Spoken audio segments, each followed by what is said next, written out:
This is the Meaning Business Podcast, your go-to source for business tips, advice, growth, and exit strategies, hosted by Bruce Kudry and Peter Spinder. Each episode, we bring you real stories, expert insights, and practical advice to help you succeed in today's market. Let's dive in. Hey, Peter. Hey, Bruce. I have some headlines here. Business news headlines. Love some good headlines. So we've been talking about this. So here we go. First one says, Chairman reveals trigger for Booktopia's downfall as administrators tally up $60 million in outstanding debts. Ouch. What the collapse of major book retailer tells us about the state of Australian publishing. Financial stress through the roof as interest rate hikes come home to roost. Olivia's small business failed and she's finding ways to deal with the financial impact. Day surgeries cancelled as patients transferred from Melbourne Private Hospital as it enters voluntary administration. Bonds of staff futures remain in limbo as administrators given more time to find a buyer. That didn't happen. One more. The cracks in Australia's economy are starting to appear as business insolvencies hit record highs. And on and on and on it goes. So negative. There's a lot, isn't there? So negative. Yeah. And that's the issue that we want to talk about today. We've got a massive issue with the media, and that's that it's just negative. And that negativity fuels more negativity, and it fuels fear. It spreads the worst kind of message from my point of view. And we need to talk about that. And we need people to be understanding the reality can be quite different compared to what you make in your mind to be. Exactly. Perception. Exactly. But, bad news sells. Absolutely. Right? So the publishers know, and it's not their fault, that when you can tell a story two different ways. I always think about it like this. If the Broncos played Melbourne and the Broncos lose, you can express that as a journalist as Broncos lose or Melbourne win. Mm-hmm. Different ways to tell the same story. But the Broncos lose story gets more views or clicks or people looking at it than the Storm win. Why is that? The research has actually been conducted on that, and they've done lots and lots of studies over the years, and they have found that loss aversion is a much more, it's a stronger trigger compared to the positive. And so you can get two stories. One's the positive, one's the negative. The negative will drive much more viewing. It'll drive much more emotion. It'll get people to act more quickly than the positive. Yeah, right. It's incredible. It's just how human psyche works. And this is the problem that we've got with the media then, is that the media will publish all these articles, all these things. And so there's now this perception out there that the Australian economy is down and we've got these problems in the business world, et cetera, et cetera. Now, there may be some truth, and we all know that we've seen prices go up and fuel prices fluctuate. We've seen property prices go up. Buying into the property market is becoming more and more difficult. So yes, there are some negative things out there, but the reality isn't all negative. And in fact, in my experience and from what I'm seeing, there's actually three realities. One is, yes, if you're a business owner, you are truly suffering and you've got some problems, in which case you can actually do things about that. Mm-hmm. So you don't need to stay on that negative mindset. You should be doing something. And you should be. Don't sit back. Second is that you might believe that it's all negative and you have this perception that things are going wrong, but in fact your perception is incorrect and the reality is actually quite different. Mm-hmm. And the third path is you're looking at that and looking around your business and you're going, well, hang on a second, I'm not sure what the media is going on about because everything's pretty good in my world and everything's pretty good in my business. I've got plenty of orders coming in and customers are happy and I've got money in the bank and my mortgage is being cared for and I've got a good home life, so I'm not sure what the media is talking about. So there's those different angles and different realities. And it's what we're talking about really is psychology, right? What you're just talking about is the way you look at the same thing. That's right. Your brain will process it as either being this is normal or this is terrible. Yep. Or what am I going to do? So quite often when my kids get on a bit of a negative streak, right? And maybe one of the boys or my daughter says, I'm not going to do well in my game today. And I say, okay, well, if I show you this cup and you have a look at how much tea or water is in that, tell me, is it empty or is it full? Is it closer to being empty? Is it closer to being full? Is it half empty, half full? So there's that mentality. And if you can switch that mentality, go, you know what? I'm grateful for the fact that I have tea in my cup. Yes. Then all of a sudden you've put a positive spin and you're seeing the world in a more positive light. And the same thing in business. Now, the issue is that if we're consuming the traditional media, then we hop into social media and we're consuming that as well. The algorithms will continue to serve up what we continue to see. And that's just fact. That's just how it works. So, exactly. And So it's that the way fuels the negativity. Yeah. So if we allow it psychologically to affect us, we can see that glass is half full or half empty easily, right? Yep. So cognitive behavioral therapy is about changing the way you process. Yep. So a lot of people say, oh, I don't want to go to that party because what if I don't know anyone? What if I look like an idiot or wear the wrong clothes or, I don't know, I don't fit in. So the what can go wrong generally is what drives our thinking. That's right. We think about what could go wrong. But the CBT therapy sort of says, no, think about what could go right. We don't think enough about what could go right. Entrepreneurs do, Absolutely. which I'll come back to. But, if we changed our thinking and say, I'm going to this party because I'm going to meet someone, I'm going to have a great time. Yep. You never know You never know what if I don't what's go to gonna the come party, your what am I way. going to do? Sit at home That's and watch right. TV? I'm going to get in there and That's have right. fun. Let's go. And you're missing out. And the same thing in business, where if you're being overly negative, what ends up happening is that, first of all, your negativity will rub off on the rest of the team. So your whole sort of morale and the energy starts decreasing. With decreased energy, your customers feel it. And it becomes a bit of a self-fulfilling prophecy. It is. But the other Reality. thing that negativity does is it blocks you from seeing opportunity. It causes you to miss out on opportunities, to miss out on things that may have happened. You might think, okay, well, the world's about to fall apart, irrespective of it being incorrect or correct. Yes. In your situation, Yes. you then pull back on your spending, you pull back on the marketing, you pull back on investing into your business, pull back on advisory services, whatever it might be. And then, of course, Pretty soon you're pulling back so much you're not there. right. You pull back for the wrong reasons, Yeah. and then you realize, I've just lost my competitive edge because someone else has gone forward. Why? Yeah. Because they saw the opportunity. They're like, you know what? Everyone else is all being negative, but that's not the reality. In my world, it's all positive. So let's use that energy and the momentum. Exactly. And that's the power of positive thinking is so powerful. I've just recently dealt with a guy. He's come from overseas. He's sold a business. He's got about, $1 million. And he's been looking at buying this business, which is $10 million. Now, everybody, including the seller, is saying, wasting our time, can't get the funding. Why are you bringing him here? So enthusiastic, so positive, doesn't see negatives. I'm trying to be realistic and look at this, but this guy is so enthusiastic. Guess what? Got the funding. Got the funding. 100% funded. Yep. Not all bank funding, but family and other reasons. He is so positive. Everyone's come on board and they want to get on that journey with him. And he'll make that business success just I agree. by that energy, just by that, by that factor. He said to me and some other people, he said, I've got nothing else in my world at the moment. I'm going to live, eat, sleep, breathe that business. I'm going to be there in the office 24/7. And I believe it. Yep. He comes from overseas in a poor country where, not India, Middle East, where, you've really got no choices in life. And here he's in the land of plenty. He's got so much opportunity. He took the original business that he came here with nothing and sold that business for $1 million. That's where he got plus he owns a house. That's where he's got the money from to start with. He's got a very good chance of making it work. You said something there. So this is the other thing that I say to my kids. Sometimes they complain about, kids being kids, they complain about something. And I said to them, listen, just so you know, the life that you live here is actually not the norm. The majority of people in the world don't live the quality of life that we have over here in Australia, living in Brisbane, and quality of weather, et cetera, et cetera. You don't have to deal with certain things that other people around the world have to deal with. So it's that perception that you have, and that perception drives your version of your reality. Now, if you're a business owner where, you're in that sort of negative phase and you are looking at everything in quite a negative way, first thing I say to you is, look, you've got to be able to pause and reflect, and you need to look at your business and actually be really realistic and truly understand, well, what is actually happening in my business? Forget what the media is saying, forget what everyone else is saying, but actually understand what is your true status. Yeah. What does it actually look Exactly. like? Because you might actually be quite surprised when you go through that, and you might realize, oh, actually, you know what?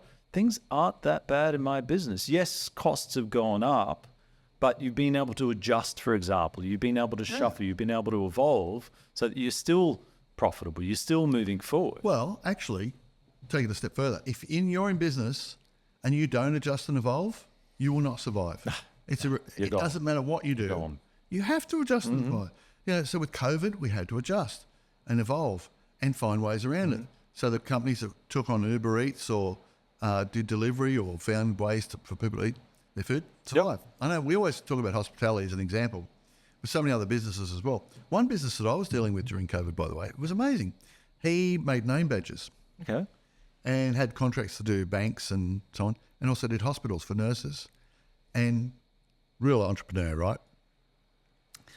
COVID hits, he buys as many pallets of sanitizer as he can find, which is based on ethanol. And filled his warehouse, and it was a big warehouse, and made squillions because no one else could get the stuff after a while. And he had it, and he picked up more customers because they needed it and they wanted it. Sanitizer was hard to get. He got the sanitizer contract, and then he got the other stuff. So you've just highlighted exactly what people need to do with negativity, right? So what we're saying here isn't to stop consuming the news and the media and watching what's happening. You need to do that. You've got to be on top of what's happening with politics and the world and things like that. So you've got to be realistic. But here's the way I view things.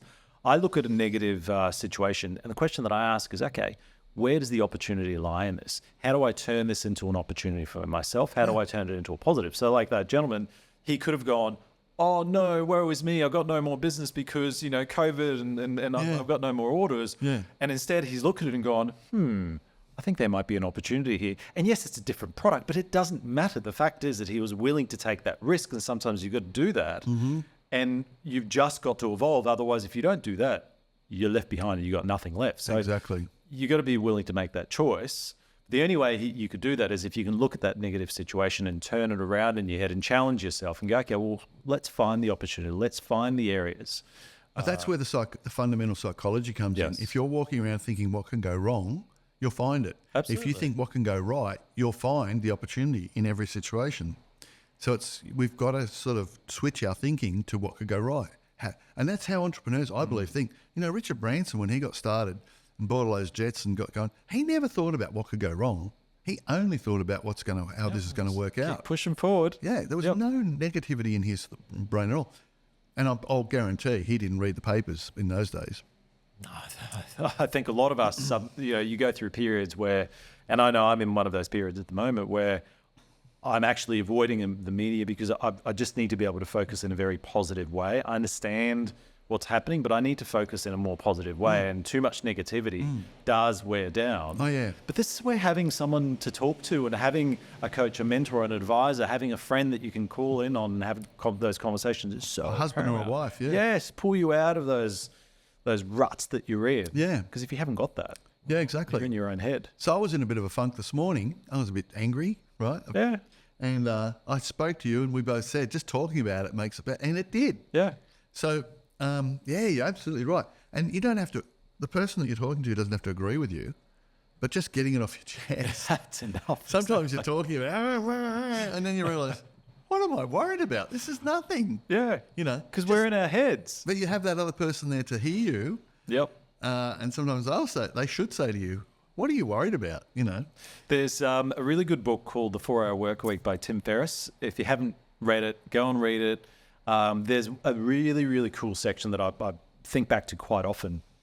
And in this section, Tim talks about the concept of, have you already made it? Have you already got what you need? And is there misalignment between your perception of how much money, for example, you think you need versus how much money you really need? Ah, yes. So he gets you to do this exercise where you go, just pause and just work out, okay, well, what do you really need in order to survive and live a comfortable life, right? Mm-hmm. Forget about the super yachts and $100 million. Let's just live in the real world and go, okay, well, what does it really mean for you? Because most people, I can pretty much guarantee you, when they go through an exercise like this, will be surprised. They'll actually realize that, you know what? There's a misconception. There's this perception that they've created in their mind that I need this, that, and the other. Mm-hmm. And they go through and they take the time to reflect and they realize that, hang on a second, I'm either already there, I'm close to it, or it's actually not as bad as I thought it was going to be. Yeah. And I've dealt with business owners over the years, and I told you this story just before this podcast where a friend of mine owned a successful business years ago. And he'd called me up and said, oh, Peter, help me, tell me how to make more money, et cetera, et cetera. We'd always have the same sort of conversations. And here's the thing with him was that he was already making a lot of money. He was making more than enough money that he needed, right? Had an expensive house, expensive car, lived an expensive lifestyle. And that is exactly why he was always struggling financially, because he not only lived the expensive lifestyle, but he stretched it too far. So you can make $400,000 or $500,000 a year, which he was making, but if you're spending $600,000 A week. you know, Sorry, 600 a week at restaurants. and so in his case, he was spending $600 a week on family meals, and you go like $50 bottles of $50 wine. bottles of wine, and those sort of things. Yeah. You go, well, no wonder you don't have enough money. So his perception is, I don't have enough money, I don't have enough, and I need to make more. Whereas the reality is, you're just overspending and spending on futile things Wasting you don't money. actually need, and you're wasting the money. Exactly. And so then there's the discussion of, okay, well, what's an expense and what's an investment in business? So if you start quantifying and breaking it down, then you go, okay, well, some things are expenses we can get rid of. You don't need the $600 a week bill for family dinners and lunches and things like that. God, no. Or the $50 one. Or the $50 whatever it may be. Or it might be the lease payments on a top of the range BMW. Right. Superfluous things where you go, well, you don't actually need that. Yeah. What if you took that money, right? Let's say that $600 a week on family dinners. Yeah. What if you took that money and converted it into an investment and gone, okay, well, $600 a week is $30,000 a year. Where could I invest that money every year in order to generate wealth for me, in order to build my business supplement? And so then you go, okay, well, $30,000 a year, well, you could pay for a business advisor that could coach you and guide you as an example. Or something else. Or you could invest in equipment or machinery or upskill your team. Spend $30,000 on their training and development. You're going to get way more than $30,000 on meals. So this is where that whole perception component comes in, where sometimes people say, woe is me and the world is falling Yeah, apart. that's right. I've got all these business problems. And you analyze it. You're like, hang on a second. Sit down. Yeah. You've got $5 million worth of assets sitting there. You're cash flow positive. What are you complaining about? So it's a bit, back to the Tim Ferriss thing. It's a bit similar when people are starting to think about retiring and selling out of their small business. So people my age, I'm 63. We think, okay, one day I'm going to sell my business. How much do I need? And quite often the people that we meet need to get this much, and their business is only worth this much. They don't want to either acknowledge or recognise that. But you know what? They don't really need this much. I don't. That's the Tim Ferriss thing. Yeah. If you sit down and really think about what you really need to live forever That's right. and be comfortable, you don't need, $5,000 a week coming in. You can probably live really comfortable, good quality life at a more moderate level. Absolutely. Now, the other thing with that is that if you're thinking that at age 63, I think you've left it Oh, yes. too But late. That's the classic thing. It is. But what should be happening is start building the value in your business and in your personal life early on in your business career. And it's a difficult thing to achieve. Well, I agree. It's like superannuation. They say start putting money in super when you start working. Yep. But a lot of people don't do it till they're 40 or 50 and they get the tax benefit and it's too late. Yep. And then they think back and go, God, why I was stupid, Why didn't I do it earlier? It's the same with property. You never get into property early enough, Yep. Just people put it off.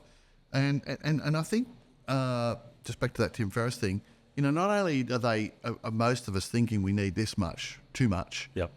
but the other thing is your business is worth what it's worth. You can improve the value, you can get it ready by preparing, but at any point in time, that's what it's worth. That's right. It doesn't move. Just because you need more, it's not going to. It's not going to make the business worth any more dollars. So I think most of us need to be really honest and brutally honest. Truth hurts. We've got to accept the truth. This is what it's worth today. Yep. This is what my house is worth. This is what I've got in the bank. This is what my super's worth. This is what my business is worth, and that's it. Don't That's right. manifest this delusional value of things. Be realistic about it. A lot of people don't. Understanding that realities then today will allow you to go, okay, where do I want to go tomorrow? Where do I need to be? So that's that Tim Ferriss thing. Okay, how much do you need in retirement, for example? And let's say, for argument's sake, you need $2 million in net assets, whatever, in retirement. Let's say today you have $1 million, you have $1 million gap. And the focus is, okay, well, how do we bridge that gap and have a plan, put a plan in place to help you bridge the gap. And it could be through improving the value of the business. It could be through making more money so that you can pay yourself more so you have more value in your superannuation. It could be through more dividends. It could be, engage a financial advisor who helps you buy property, whatever it might be. Yeah. But the point is that if you understand where you're at, where you want to go, and then put in place a plan, then you're going to be much better off. And then when you see the negativity in the media and you see the negative out there, you take it with a grain of salt, you appreciate and go, okay, I understand some parts of the world are like that, but my reality is different. Yeah, exactly. So back to that negative media thing. So we are consuming facts and opinion in the media. We need to sift out facts from opinion. But we need to also think about our own psychological reaction to the inputs that we get. So what is fact? What's opinion? Okay, this is the facts. If the economy is going down, if interest rates are going up, let's act rationally. So a lot of people panic. A lot of people, because what can go wrong is what there's driving them. So one of the things I'm seeing right now is there's this minor shift in interest rates. I'm one of those old people. When in my day, I had mortgages at 20%. Sorry, interest loans at 20%. And, I'm one of those people. So it's relatively low. But there's an increase in interest rates. So some people say, I'm shutting down my investment. I'm not spending any money on capital improvements or marketing or whatever it is. And that's usually counterproductive. To take a more holistic, positive, what can go right view of the world is going to probably help you to make better judgments about what to do. And there's another thing I think which is really punishing us as a society and business, and that is that we become cynics. So we don't want to believe good news anymore, and we want to believe bad news. And it seems to be that as you get older, a lot of my older friends love bad stories, bad news. The world's going to hell.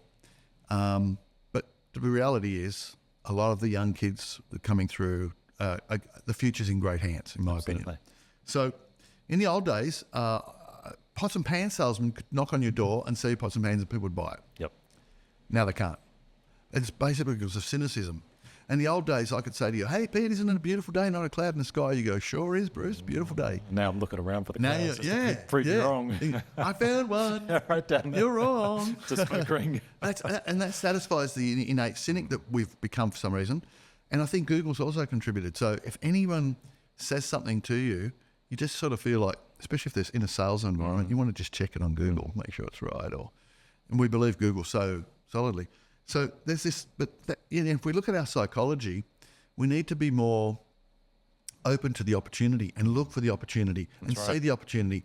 And this takes me to the next step, which is when things are adverse, like COVID, in 2008, in my business, we saw GFC, things were tough. We actually took a conscious decision to expand and market and promote. Where everyone else is pulling their horns in, I saw it as an opportunity to be proactive, and we grew and we had some of our best years subsequently. So I think business people, we shouldn't be so worried about what could go wrong. We need to balance that with what could go right and see negative situations like high interest rates or whatever as an opportunity. That's right. And find the opportunity. But in order to be able to do that properly, you need to know where you're going. You need to have that plan so that when you're going through challenging times, you bring up your plan and go, okay, this is where I'm going. This is what I want to achieve. And use that as that positive guide. And, just keep pushing forward. So we commonly talk about plans, right? I reflect on this a lot lately. So it was my business partner, Alex. And I used to always be like, we're going to get our business plan. And he... Great, he's done much better than me in business. He's a very clever guy. He used to say, what's the point in making a plan? Because things will change and you won't use the plan. That was his reason for not doing it. Back then we were naive, we were young. But I've come to learn that you make a plan and things change, but you've got that point to move from. You don't have to stick to the plan. It's like a roadmap. I'm driving from Brisbane to Melbourne. I'm going to go this way. Oh, there's a flood or the road closed. Okay, I go this way now. Without that plan, you're aimlessly just heading off in any direction. Absolutely. So it's really important to have a plan, even if you want to change it later on. It's important, right? Yep, absolutely. Sorry, and were you going to say that you need someone to help you with those plans? No. You do can I need add someone that? if you Yeah. can. Hey, let's say I make a plan. I'm going to walk to Perth. Mm-hmm. I'll tell you about it. You probably say, Bruce, you're 63. You got a bad heart. You're not going to, because I don't. You're not going to get there. Yeah. Oh, have you thought about the train? Have you thought, sometimes we need to get advice and feedback from other people about what our plan We is. need to be challenged, Yeah. exactly. And then that sort of resets the realities. Because again, sometimes we'll create a plan based on our perceptions, and our perceptions might not actually be real. They might be Yes. incorrect based on false information, Yes. whatever it might be. An external person sees it and goes, hang on a second, you want to walk to Perth at X, Y, Z. Yeah. And they pick it apart and help you see the light, Sometimes they're not picking apart. Sometimes they're adding, add value. oh, you want to walk? Why don't you go this way? Yep. I know someone. Yep, I went that way There's last so many time. other- and- yep. And how can it hurt by sharing the plan? How can it hurt by having someone else give me some advice? It can't hurt. Correct. It can only help. Correct. So, So- I guess the message with today's podcast and video is for you to get out of your head. Sometimes our roadblock is our mind, ourselves. We're our own roadblock. Yeah. We interpret things, we decide to take it on, and we interpret it in a negative way, in a certain way that goes against us. Yeah. And quite often the best thing that we can do is get out of our head and actually spend some time investigating, well, what is the reality? Where are we really at? Yeah. And be willing to shift and adapt based on what you're seeing, and be willing to change your perception if you're seeing that the evidence is contrary to what you thought was the reality at the time. That's right. Your new reality might be quite different. Yeah. So, and I want to add or finish off on this note, which is in business, you are either growing, stagnating, or dying. You can't be any one other thing. So why would you want to die? Why would you want to stagnate? Surely you want to grow. And the only way to grow really is to see opportunities and be positive and think about what can go right. And one of the best ways to grow that most people don't think about, most people don't think this way because they're not thinking about what can go right. How can I do better? Where's the opportunity? Life is fun and exciting.